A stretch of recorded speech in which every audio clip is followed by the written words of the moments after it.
Halo semuanya, kali ini kita akan bahas salah satu IGO yang berfokus kepada isu lingkungan, yaitu UNFCCC, United Nations Framework Convention on Climate Change. Panas ya? Panas banget sumpah. Menurut lo ada nggak sih yang bisa mengatasi permasalahan perubahan iklim ini? Nggak tahu ya saya mah. Mungkin ada. Aku tahu loh, namanya UNFCCC atau United Nations Framework Convention on Climate Change. Jadi, UNFCCC ini lahir dari sebuah inisiatif untuk menciptakan perjanjian internasional yang bisa menjadi dasar penanganan perubahan iklim secara kolektif. Nah, UNFCCC ini sendiri diadopsi dari konferensi tingkat tinggi bumi di Rio de Janeiro pada tahun 1992. UNFCCC bertujuan agar gas rumah kaca di udara tidak berlebihan, sehingga tidak merusak iklim dan baik bagi kehidupan. Prinsip dasarnya adalah semua negara harus bertanggung jawab, tetapi negara maju harus lebih berkontribusi karena mereka lebih banyak menyumbang polusi sejak dulu. Kemudian pembangunan ramah lingkungan dan kerjasama antar negara juga merupakan bagian dari prinsip ini. Lalu ada struktur dan keanggotaan UNFCCC. Nah, mari kita bahas di struktur keanggotaan UNFCCC. Strukturnya ada 4. Yang pertama, Conference of the Parties.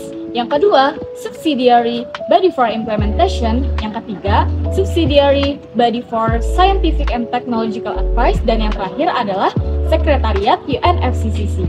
Nah, setelah kita mengetahui struktur dari UNFCCC, kita bahas ke keanggotaan UNFCCC, yaitu ada 198 pihak yang mencakup negara anggota PBB.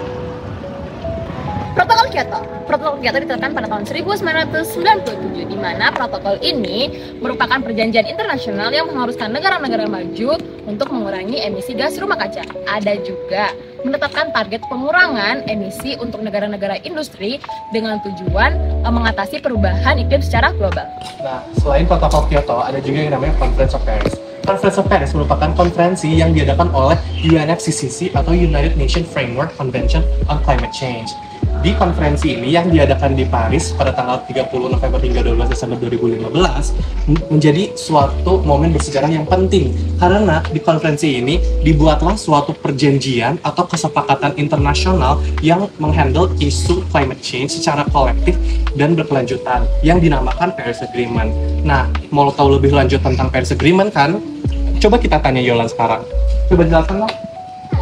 Oke, Paris Agreement dimana ini bertujuan untuk membatasi pemanasan global di bawah 2 derajat Celcius. Upaya membatasi kenaikan suhu hingga 1,5 derajat Celcius. Ada juga menetapkan atau mengharuskan semua negara untuk mengajukan dan menyusun dan mengajukan rencana aksi iklim nasional atau bisa dikenal dengan Nationally Determined Contribution atau NDC. Namun, seiring berkembangnya zaman, UNFCCC ini memiliki berbagai tantangan yang harus dihadapi. Mulai dari agenda dari UNFCCC yang semakin meluas. UNFCCC tidak hanya terfokus pada perubahan iklim saja, namun diharuskan untuk mengatasi permasalahan kepunahan keanekaragaman hayati dan penyebaran polusi lingkungan sekitar. Dan yang kedua adalah menjaga komitmen dari negara-negara maju. Dikarenakan pas dulu sebelum adanya perjanjian Paris, negara-negara maju sempat keluar dari protokol Kyoto karena suatu permasalahan bahwasannya negara berkembang tidak ikut berkontribusi dalam hal menjaga perubahan lingkungan atau perubahan iklim di dunia. Dan yang keempat adalah tuntutan pendanaan dan teknologi bagi negara-negara berkembang supaya negara-negara berkembang dapat berkontribusi lebih besar untuk permasalahan iklim di dunia. Jika kita menganalisis dari salah satu perspektif teoritis liberalisme, UNFCCC adalah organisasi yang memfasilitasi kerjasama iklim global.